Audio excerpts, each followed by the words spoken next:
ప్రభు అయిన యేసుక్రీస్తు నామంలో ఈ ఉదయకాల సమయమునందు ప్రతి ఒక్కరికి శుభములు తెలియజేయుచున్నాను. ఈ దినం దేవుని జీవవాక్యమును మనం ధ్యానించుకుందాం. అతడు నన్ను ప్రేమించుచున్నాడు గనుక నేనతని తప్పించెదను.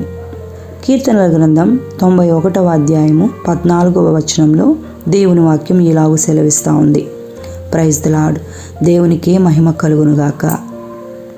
ఈ వాక్యం వింటున్న ప్రియ సహోదరి సహోదరుడా, ఈ లోకమనే యాత్రలో మానవుని యొక్క జీవితము అనేకమైన శ్రమలు, అపాయకరమైన పరిస్థితులు గుండా కొనసాగుతూ ఉంది.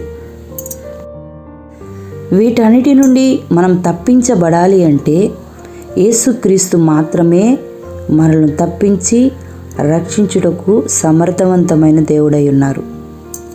కనుక దేవుని వాక్యం ఏం సెలవిస్తుందంటే, అతడు నన్ను ప్రేమించుచున్నాడు కనుక నేనతని తప్పించెదను.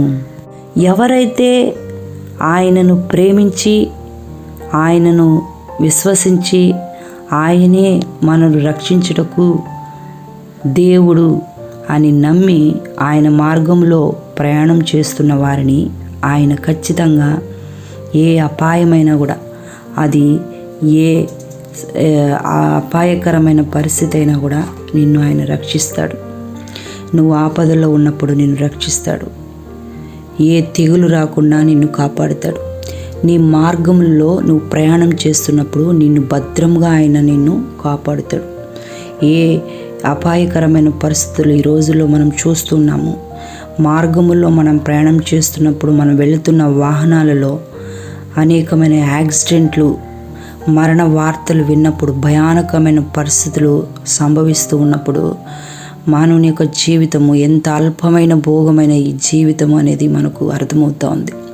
కనుక దేవుని బిడ్డ, ఈ లోకమనే ఈ శ్రమలు, ఈ కష్టాలు, ఈ బాధలు, కన్నీరు, మరణము, దుఃఖము, భయము, రోగము, తెగులు, ఏ పరిస్థితులైనా కూడా వీటన్నిటి నుంచి మనల్ని రక్షించుటకు, మనల్ని తప్పించి కాపాడుటకు ఒకే ఒక దేవుడు, ఆయన్నే యేసుక్రీస్తు.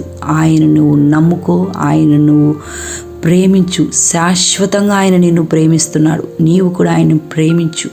ఆయన మార్గంలో ప్రయాణం చేయి.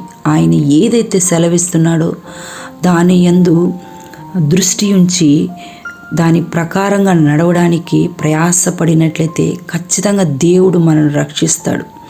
ఆయన మాట ఇచ్చి ఉన్నాడు. ఆయన తప్పించి రక్షించుటకు సర్వశక్తిమంతుడై ఉన్నాడు.